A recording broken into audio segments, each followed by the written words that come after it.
Hello friends, welcome back to our channel. வாங்க நம்ம இன்றைக்கி கருவேப்பிலை பற்றி நிறைய விஷயங்களை தெரிஞ்சுக்கலாம். கருவேப்பிலை குழம்பு தான் இன்றைக்கி நான் செஞ்சு காமிக்க போகிறேன் ஃப்ரெண்ட்ஸ்.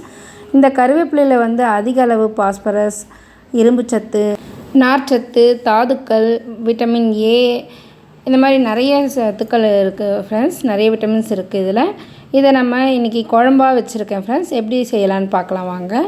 1 டீஸ்பூன் உளுந்து, 1 டீஸ்பூன் கடலைப்பருப்பு, ஒரு 4-5 பல் பூண்டு, ஒரு 4 மிளகு, தாளிக்கிறதுக்கு சீரகம், ஒரு பெரிய வெங்காயம் அரிஞ்சு வச்சுருக்கேன் ஃப்ரெண்ட்ஸ். இப்போ நான் இதை வந்து இரும்பு கடாயில் தான் தாளிக்க போகிறேன் ஃப்ரெண்ட்ஸ். இதுக்கு முதல்ல வந்து நம்ம கொஞ்சம் வறுத்து எடுத்துக்க வேண்டிய பொருள் இருக்குது.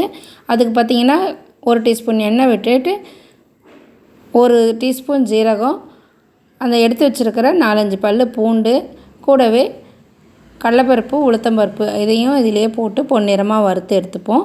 இந்த கருவேப்பிலையில் அதிக அளவு நார்ச்சத்து இருக்கிறதுனால மலச்சிக்கலை தவிர்க்கலாம். இதில் இருக்கிற அதிக அளவு இரும்பு சத்துனால குழந்தைங்களுக்கு இரத்த சோகை வராமல் தவிர்க்கலாம். அதற்கு நம்ம வந்து வாரத்துக்கு ஒரு முறை குழந்தைங்களுக்கு கருவேப்பிலை ஜூஸாகவும் எடுத்து கொடுக்கலாம். இந்த கருவேப்பிலை ஜூஸுனால் மற்றொரு விஷயமும் நடக்குது. அது என்னென்னா, உடம்புல சேரக்கூடிய கெட்ட கொழுப்புகளை கரைக்கக்கூடிய தன்மை வந்து இந்த கருவேப்பிலை ஜூஸுக்கு இருக்குது. நல்ல கொழுப்புகளை அதிகரித்து இதயத்தை பாதுகாக்கிறதுக்கும் இந்த கருவேப்பிலை உதவுது ஃப்ரெண்ட்ஸ்.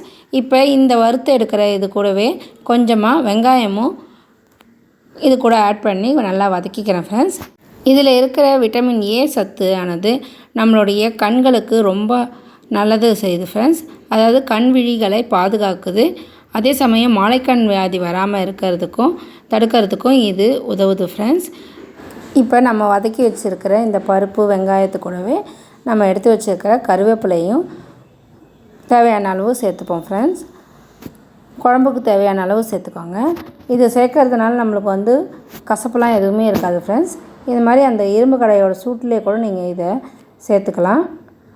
அந்த சூடே கூட இந்த கருவேப்பிலைக்கு போதும். அப்போ தான் வந்து அந்த மணமும் அப்படியே இருக்கும் ஃப்ரெண்ட்ஸ். கருக விட்டுறக்கூடாது. இந்த சமயத்தில் 1 இல்லைனா 2 காஞ்ச மிளகாய் இது கூடவே போட்டு வறுத்துப்போம் ஃப்ரெண்ட்ஸ். உங்களுக்கு காஞ்ச மிளகாய் வேண்டாம், குழம்பு தூளே போதும்னாலும் நீங்கள் விட்டுடலாம். இப்போ இதை மிக்சியில் அரைச்சி எடுத்துப்போம் ஃப்ரெண்ட்ஸ். இதில் இருக்கிற அதிக அளவு கார்போஹைட்ரேட்னால நம்ம உடம்பில் ஏற்படக்கூடிய கெட்ட கொழுப்புகளை கரைக்கக்கூடிய தன்மை இருக்குது. அதே மாதிரி நம்மளுடைய முடி வளர்ச்சியையும் அதிகப்படுத்துது. இளநீரை வராமல் இருக்கிறதுக்கும் வழுக்க விழாமல் இருக்கிறதுக்கும் இந்த கருவேப்பிலை நம்மளுக்கு உதவுது ஃப்ரெண்ட்ஸ். இதை வந்து வாரத்தில் ஒரு முறை ஜூஸாவோ இல்லை இந்த மாதிரி கருவேப்பிலை பொடி சாதமாவோ இல்லை கருவேப்பிலை குழம்பாவோ செஞ்சு சாப்பிட்லாம் ஃப்ரெண்ட்ஸ். இதை எப்படி செய்கிறேன்றதை பார்க்கலாம் ஃப்ரெண்ட்ஸ். இப்போ இந்த வதக்கின கடாயிலேயே 2-3 டீஸ்பூன் நல்லெண்ணெய் இல்லைனா கடலெண்ணெய் எடுத்துக்கோங்க. அதில் கடுகு, 2 பல் பூண்டும் இதில் இடித்து போட்டு தாளிச்சிக்கிறேன் ஃப்ரெண்ட்ஸ். அது கூடவே மீதியாக வெட்டி வச்சுருந்த மீதி வெங்காயத்தையும் இது கூட ஆட் பண்ணி நல்லா வதக்கிக்கோங்க.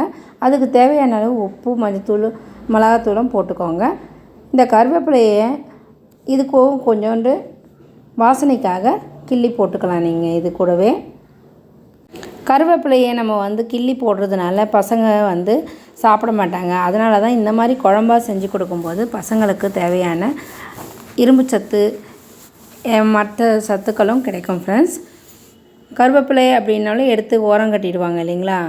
அதனால் நம்ம இந்த மாதிரி குழம்பாக வச்சு கொடுக்கும்போது ரொம்ப டேஸ்ட்டாக இருக்கும். அதே சமயம் கருவேப்பிலை பொடியாகவும் செஞ்சு கொடுக்கலாம் ஃப்ரெண்ட்ஸ்.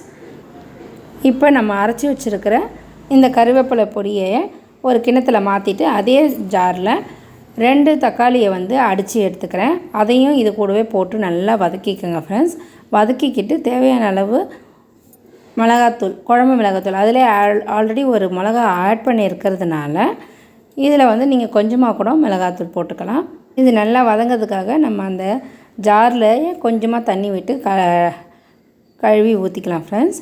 இது நல்லா வதங்கட்டும். இது சிறுந்திலே இதுவாகட்டும். ஏன்னா இரும்பு கடாயே வந்து ரொம்ப சூடாக இருக்கும். இது கூட நான் 2 டீஸ்பூன் மிளகாத்தூள் ஆட் பண்ணிக்கிறேன். மிளகாத்தூள் ஆட் பண்ணி அதை கலக்கும்போது அது ஒரு கிரேவி மாதிரி வரும் ஃப்ரெண்ட்ஸ். இந்த மாதிரி சமயத்தில் நமக்கு அந்த வாசனை ரொம்ப ரொம்ப டேஸ்ட்டாக நல்லாயிருக்கும் ஃப்ரெண்ட்ஸ். இந்த வாசனை நீங்களும் ட்ரை பண்ணி பாருங்கள். அதுக்கு முன்னாடி நீங்கள் நம்ம சேனலுக்கு புதியவராக இருந்தால் சப்ஸ்கிரைப் பண்ணிவிட்டு பாருங்கள் ஃப்ரெண்ட்ஸ்.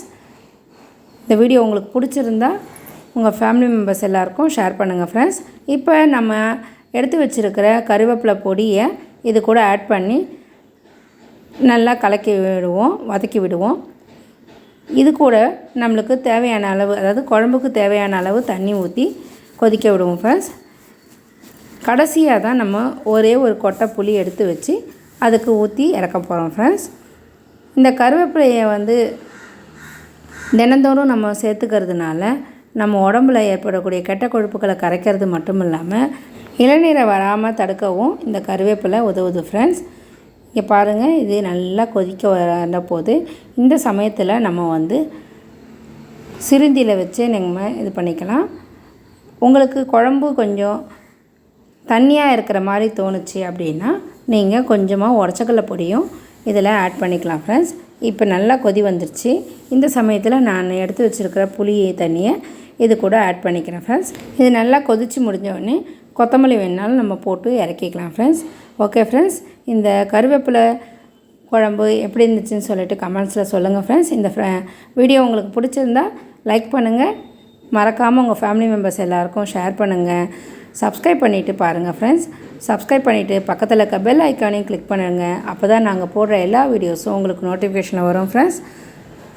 உணவே மருந்து, அதை நீ விரும்பு.